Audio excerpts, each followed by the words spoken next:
بسم اللہ والصلاة والسلام علی رسول اللہ وبعد۔ محترم ناظرین، السلام علیکم ورحمۃ اللہ وبرکاتہ۔ پیٹ کا روزہ کیسے ہوگا؟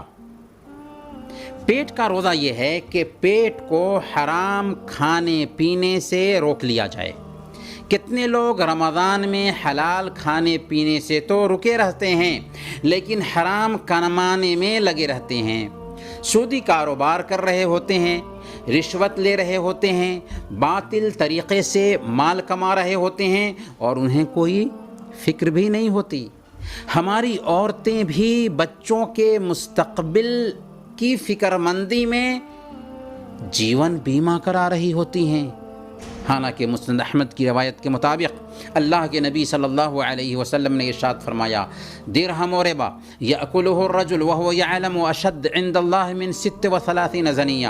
سود کا ایک درہم جان بوجھ کر کے کھانا اللہ کی نظر میں 36 مرتبہ زنا سے بھی بدتر ہے۔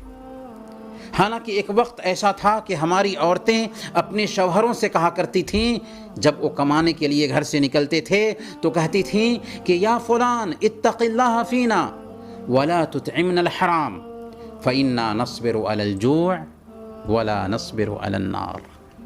اے فلاں، ہمارے بارے میں اللہ کا ڈر رکھنا، ہمیں حرام مال مت کھلانا، کیونکہ ہم بھوک پر تو صبر کر سکتے ہیں لیکن جہنم کی آگ پر صبر نہیں کر سکتے۔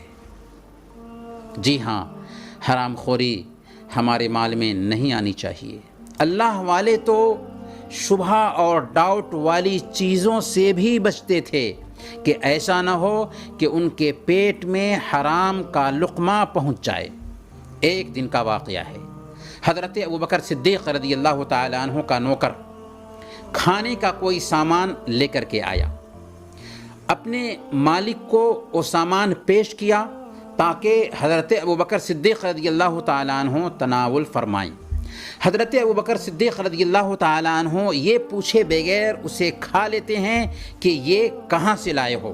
پھر بعد میں نوکر نے خود بتایا کہ زمانے جاہلیت میں نے ایک آدمی سے جھوٹ موٹ کی کہانت کی تھی، آج اس نے میری اس کہانت کی مزدوری دی ہے، یہ وہی ہے جو آپ نے ابھی کھایا ہے۔ یہ سننا تھا کہ حضرت ابوبکر صدیق رضی اللہ تعالیٰ عنہ فوراً اپنے حلق میں انگلی ڈالتے ہیں اور جو کچھ بھی کھایا تھا فوراً قے کر کے باہر کر دیتے ہیں اور کہتے ہیں لو لم تخرج الا مع نفسی لاخرجتها، کہ اگر اسے نکالنے میں میری جان بھی چلی جاتی تو میں اسے نکال باہر کرتا، اپنی جان کی بھی پرواہ نہ کرتا۔ یاد رکھیں، حرام مال کھانے والوں کی دعائیں بھی قبول نہیں ہوتی۔ صحیح مسلم کی روایت ہے، اللہ کے نبی صلی اللہ علیہ وسلم نے ارشاد فرمایا کہ ایک ایسا آدمی ہے جو پراگندہ سر ہے، پراگندہ بال ہے، گرد و غبار میں اٹا ہوا ہے، ایسی حالت میں اپنے دونوں ہاتھوں کو آسمان کی طرف اٹھاتا ہے اور کہتا ہے یا رب یا رب، ومطعمہ حرام ومشربہ حرام وملبسہ حرام وغذی بالحرام فأنا یستجاب لذلک۔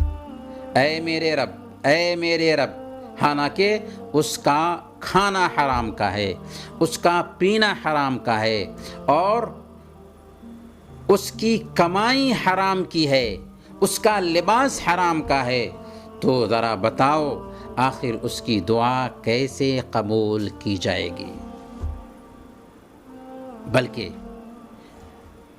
حرام مال کھانا جہنم میں داخلے کا سبب بنتا ہے۔ اللہ کے نبی صلی اللہ علیہ وسلم نے مسند احمد کی روایت کے مطابق بیان فرمایا، کل جسد نبت من سحت فالنار اولا بہ، ہر وہ مال جو حرام مال سے ہر وہ جسم جو حرام مال سے پلے اس کے لیے بہتر ہے کہ وہ آگ میں جلے۔ اس لیے ہمیں چاہیے کہ ہم اپنے پیٹ کو بھی روزہ رکھوائیں، حرام خوری سے پرہیز کریں۔ یہ بھی روزے کا ہمارے لیے پیغام ہے۔ اللہ تعالی ہم سب کو حلال کمائی کی توفیق عطا فرمائیں اور حرام مال سے بال بال بچائے رکھے۔ وصلی اللہ علی نبینا محمد وعلی آلہ وصحبہ اجمعین۔